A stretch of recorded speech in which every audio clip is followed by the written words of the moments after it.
Hola a todos, pues hoy vamos a hablar del libro de Roland Barthes, un hombre que nació en 1915, murió en 1980, era un crítico y ensayista francés que, básicamente desarrolló gran parte de sus escritos en ámbitos de la lingüística y de la literatura. Barthes siempre se definió como un individuo incierto, a caballo entre disciplinas literarias y lingüísticas y, dedicó su vida pues básicamente a intentar casar de alguna forma sus dos aficiones o sus dos placeres. Y no hay que olvidar pues el ambiente en el que creció, Mayo del 68, las influencias de Lacan, etcétera, etcétera, en su vida, en sus obras. Y ese placer del texto, un pequeño ensayo sobre el placer del texto, justamente, es realmente hace una especie también de contraposición entre el placer a secas y el goce, digamos, ¿no? Gozar realmente, si un texto te hace gozar o solo te da placer, ¿no? Y es un texto que yo he subrayado, como siempre hago en ese formato que ya conocéis los más viejos del lugar. He subrayado unas cuantas páginas que me parece que son, para mí entender, donde expresa cosas digamos, más significativas de su ensayo en ese caso.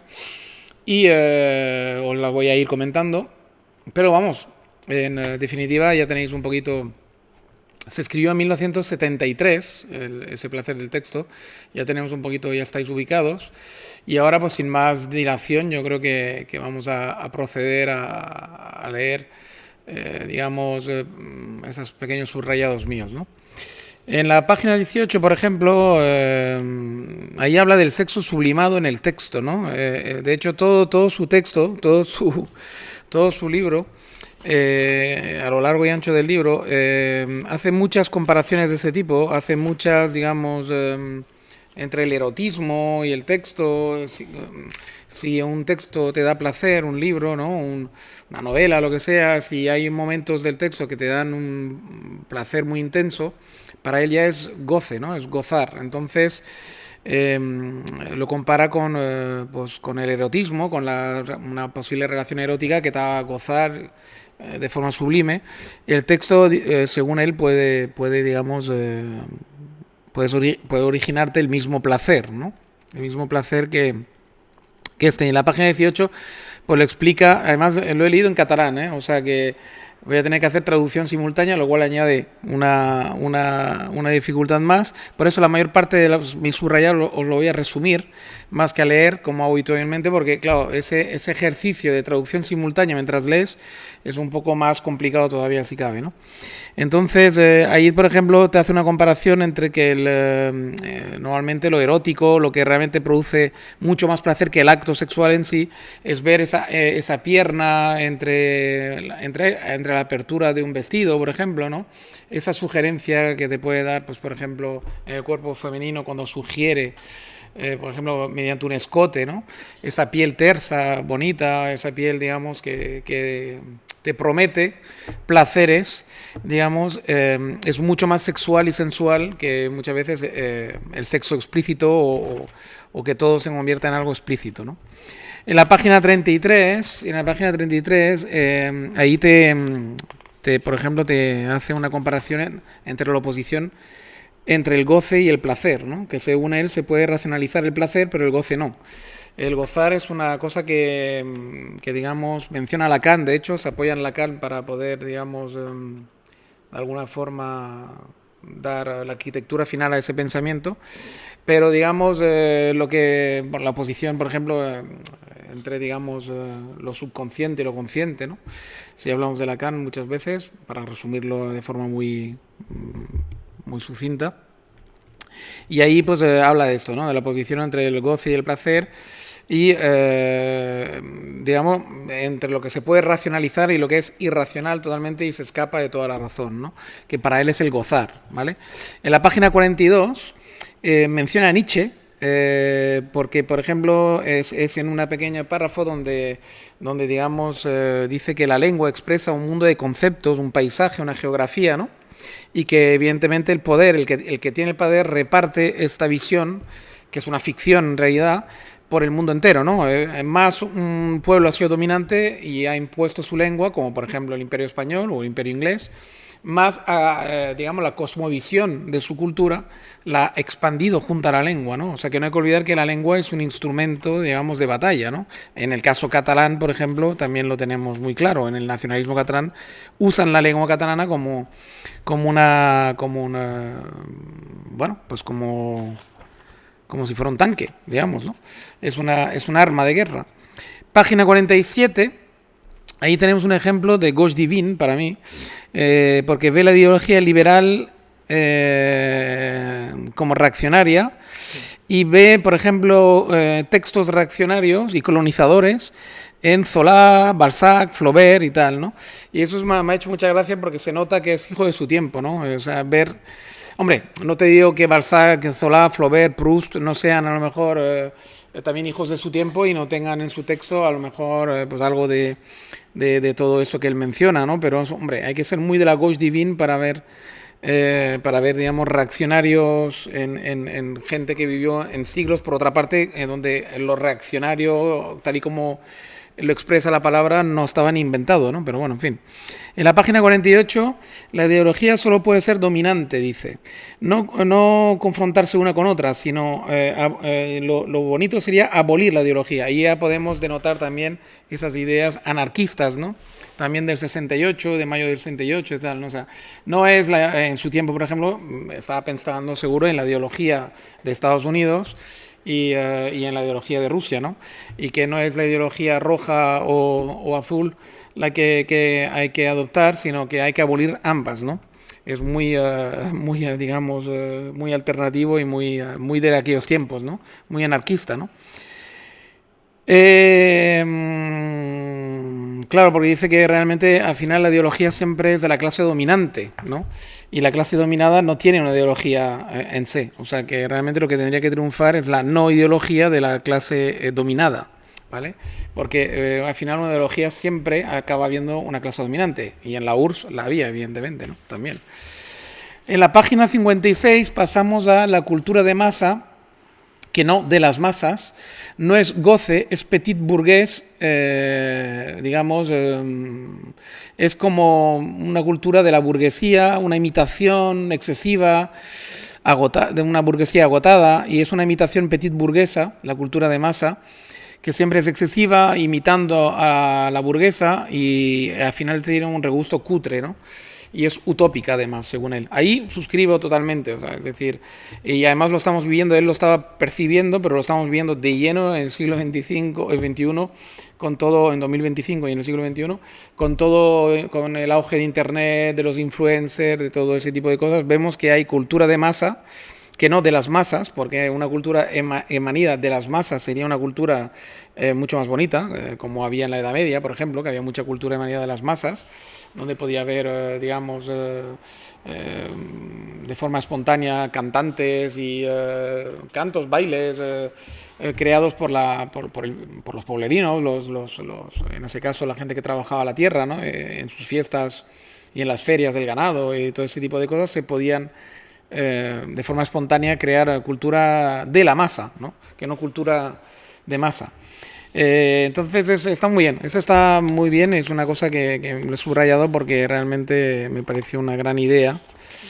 Pasamos a la página 59 y en la página 59 ya no se busca, menciona Nietzsche otra vez, lo noble o lo vil, no se compara, digamos, lo noble o lo vil, sino lo viejo y lo nuevo en nuestras culturas actuales, ¿no? El poder repite de forma constante ideas, una letanía, ¿no? Pero sin letanía, digamos, repite de forma machacona unas ideas, y la contracultura es una huida hacia adelante, ¿no? Buscando siempre un supuesto nuevo, ¿no? Creado de ex nihilo, de la nada, y cuando es imposible, y entonces es una huida hacia adelante sin sentido, y huyendo siempre de lo viejo, de un supuesto viejo, cuando en realidad se sabe que toda alta cultura, y toda cultura que ha valido la pena, es clásica justamente porque habla de cosas que nunca pasan de moda, ¿no? Por ejemplo, no sé, el amor, el desamor, un crimen fratricida, etcétera, son cosas que han ocurrido y ocurrirán siempre y están ocurriendo en pleno siglo XXI. Entonces, un buen artista lo que sabe es sublimar y sabe, digamos, hacerte sentir cosas de viejas, de cosas que le ocurren al ser humano de toda la vida, ¿no? Y ahí se buscan mediante pequeñas, digamos, inputs buscados con arte, pues conmoverte, etcétera, a pesar de que te estén contando una historia muy vieja. Y esa es el verdadero arte. Lo que se está haciendo hoy en día y lo que se hace desde el siglo XX es una huida hacia adelante, como dice él. Ahí estoy de acuerdo con él. Es un intentar inventarse cosas que no existen y por lo tanto vacías de contenido y totalmente estúpidas, que pasan de moda, de hecho, en un visto y no visto, ¿no? En la página 60, lo nuevo no es más que repetir y repetir estereotipos de placer, que no el goce verdadero, pero no hay nada de goce realmente nuevo, genuino, ¿no? Ahí apuntar a la idea, ¿no? El erotismo o goce está en la letanía. Por ejemplo, él dice que el verdadero erotismo o el goce estaría en la letanía, en la repetición, ¿no? En la repetición con este objetivo, ¿no? Por ejemplo, y pone como ejemplo la repetición de los budistas, por ejemplo, ¿no? Que al final, de tanto repetir esa como una letanía, esto, pues al final puedes sentir hasta placer, ¿no? Y eso es un poco para apuntar lo anterior, lo dicho en la página 59, ¿no? O si no, en la sorpresa, ¿no? Y pone un ejemplo muy bonito en la página 60, de hecho, digamos, un texto que podría incluir como palabras completamente, digamos, nuevos y que te saltan a la vista y que te dan placer porque es inesperado, ¿no? Por ejemplo, no sé si lo voy a traducir bien, de forma simultánea, como si los relojes de bolsillo te dijesen la hora mediante una cierta facultad orodeicida,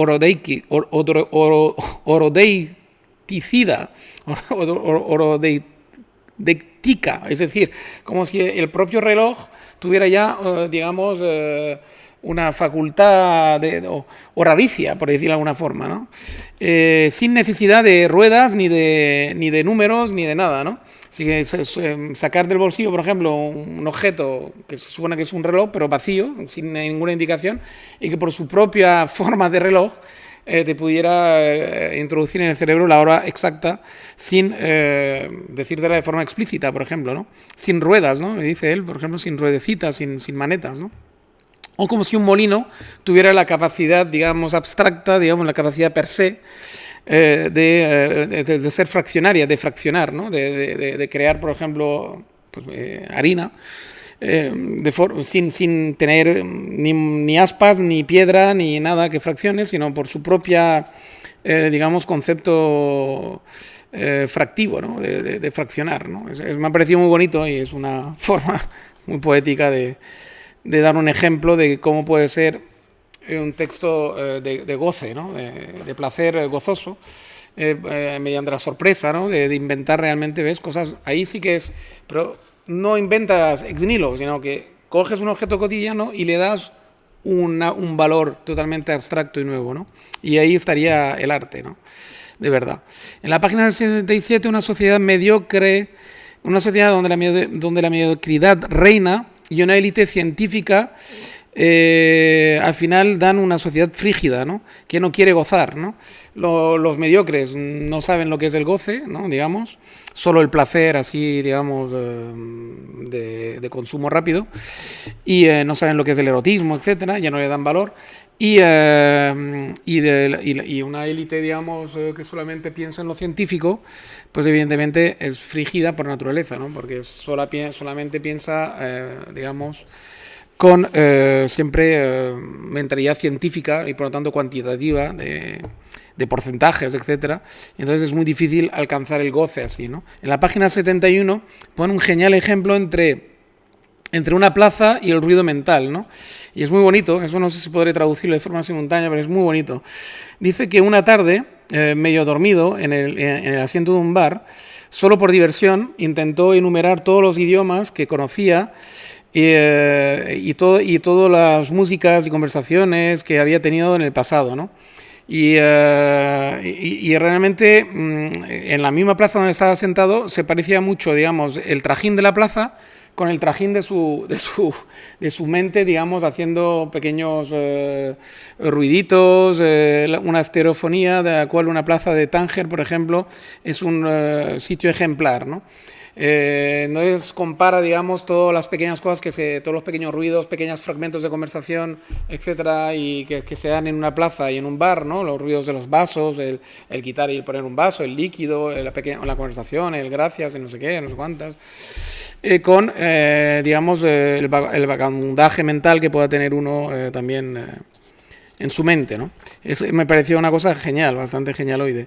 En la página 76 se queja de la supresión o mención del tiempo en texto de Amiel. Hay un tal Amiel, que es un filósofo, o era un filósofo, que dice que su editor limpió unos larguísimos pasajes donde él, digamos, mencionaba, donde él, digamos, gozaba del placer de escribir el tiempo diario que hacía donde estaba, digamos, alojado, y entre tiempo y tiempo ponía ideas filosóficas, ¿no? Y el editor limpió todo eso y dejó solo las ideas filosóficas. Y a él le parece una aberración, pero dice que el tiempo es una cosa eterna, que realmente no cambia. Seguramente de aquel lugar seguía haciendo la misma clase de tiempo de cuando escribió el Amiel su texto, y que es una pena que no podamos gozar de la descripción de esto, ¿no? Por un tema, pues, crematístico, un tema científico, un olvido del gozar del texto y de las pequeñas cosas cotidianas, ¿no? Descripción cotidiana que puede tener un texto, ¿no? En la página 81 tenemos de cómo el hedonismo y el onanismo es reprimido siempre, ¿no? O sea, como las sociedades de todo tipo y de todo tiempo siempre te reprimen el hedonismo y el onanismo, ¿no? Porque es visto como un placer individual. Y está mal visto. Los placeres siempre tienen que ser colectivos, ¿no? Y como se huye también del goce, porque realmente para gozar de verdad yo creo que casi siempre tiene que ser casi individual el goce, ¿no? Porque un goce compartido es muy difícil, ¿no? Estar tan digamos, tan imbrincado o estar en la misma línea de onda que tu pareja del goce, ¿no? Es decir, yo creo que gozar de verdad solo se puede hacer solo, ¿no? Es un tema onanista. Es muy difícil, digamos, gozar de forma hedonista con mucha gente. Es decir, yo creo que es casi imposible, ¿no? Tener placer sexual, sí, a lo mejor, pero un verdadero goce, una verdadera fricción, ¿no? Es complicado, ¿no? Y él lo subraya muy bien, ¿no? Y en la página 84 hay una inquietante visión que él describe, que realmente es inquietante por lo acertada que es, ¿no? Donde describe una posible, digamos, venida de una estética basada totalmente y completamente, radicalmente, en el placer del consumidor. Sea ese consumidor, sea quien sea, pertenezca a la clase social que pertenezca y a la cultura y a las lenguas que pertenezca. Es decir, esa uniformización que el capitalismo ha traído y la sociedad americana lo que ha hecho es uniformar de tal manera cada vez más el mundo, y es totalmente cierto que ahora estamos en ello, estamos en ese búsqueda constante del placer del consumidor, comprando lo nuevo móvil, nuevo reloj, nuevo tal. Y en el mundo entero, además, se da el mismo fenómeno de uniformado, ¿no? De uniformizar y todo esto, ¿no? En la página 86 nos falta percepción sutil, según él. Es un texto muy bonito, que sería demasiado largo y complicado, creo que hacer la traducción simultánea. Es un texto sutil, muy bonito, o sea, que se queja de la falta de sutilidad de nuestro cuerpo, es decir, de nuestros sentidos, ¿no? Para poder captar con todo el deleite y con todo el goce una situación. Por ejemplo, un árbol, al parecer, ¿no? Según nuestros sentidos, siempre es el mismo árbol, y es mentira, ¿no? Nunca es el mismo árbol. Siempre puede crecer su tronco unos centímetros, sus ramas decrecen, las hojas nacen, caen. Nunca es el mismo árbol que contemplas en realidad, pero sí que lo parece, ¿no? Por nuestros sentidos vastos y deficientes. Y luego, en la página 88... dice que él recobra su individual y su placer y su goce individual muchas veces cuando un texto es muy bueno, consigue volver a darse cuenta que es un individuo, ¿no? Y no uno más mezclado entre las masas y masas de gente, ¿no? Y en el minuto 90, es decir, en la página 90, dice que el texto significa tejer, ¿no? En una antigua acepción, que ahí hace de filólogo, dice que o sea, textear, texto, es tejido, ¿no? Al final es tejer palabras, ¿no? Eso también me pareció algo muy bonito. Y en la página 93 finalmente nos hace un recordatorio que en la antigüedad, de los griegos, él habla de los griegos porque habla de la cultura occidental, pero también menciona el Extremo Oriente, donde todavía se hace, me parece. El teatro se basaba básicamente en la palabra y en la entonación de los actores. La acción era dicha, era, digamos, como... era impartido por el actor solamente con palabras. Toda la acción, digamos, hacía inflexiones de voces nada más, sin dramatizar y sin cambiar los gestos de su cara ni de su cuerpo, ¿no? Era simplemente con la inflexión de la voz, y la inflexión, digamos, o sea, no sé, ¿no? Por ejemplo, una niña muy pequeñita, no sé, y un hombre muy grande, ¿sabes? Una cosa así, y solamente con ese tipo de inflexiones de voz y ese tipo de juegos vocales se hacía el teatro antiguamente. O sea, que es una cosa que es un recordatorio del arte de verdad y de cómo empezó el arte y cómo va cambiando los significados a lo largo de los siglos, ¿no? Y mira, y creo que he hecho un récord absoluto hoy. He conseguido un texto de 100 páginas, que sí que es verdad que era corto, resumirlo en apenas 21 minutos. O sea, es brutal. O sea, hoy lo he hecho realmente bien. Creo que estoy cogiendo cada vez más arte resumiendo libros. Lo voy a intentar hacer casi siempre así, porque no me molesta hacerlo más largo, pero veo que se puede ser mucho más efectivo, quizás, de lo que lo era en el pasado en algunos otros libros. Pero bueno, yo creo que también por el éxito que han tenido algunos libros y las veces que lo veis, y todavía hay viejos libros que he dejado y que todavía veo que los escucháis y lo veis, los resúmenes que hago, creo que tampoco lo hacía tan mal. Pero bueno, estoy contento de haber hecho ese récord porque creo que además está muy bien resumido, muy concentrado todo y que os va a gustar mucho. A los estudiosos de Roland Barthes y del placer del texto, creo que os va a venir de perlas, cabrones, porque sin estudiar y sin leer, con mi resumen vais a poder hacer algo bastante bueno. Aunque sospecho que muchos de vosotros ya utilizáis la inteligencia artificial, pero bueno, siempre habrá gente que le guste el arte o mi arte para poder resumir un libro y que siga escuchando esto. Eso esperamos al menos. No olvidar meter los deditos, inscribiros, suscribiros y todo ese tipo de cositas si os gusta esa sección para que la pueda seguir haciendo para más gente. Venga, un saludo a todos, cuidaros mucho como digo siempre. Chao, chao.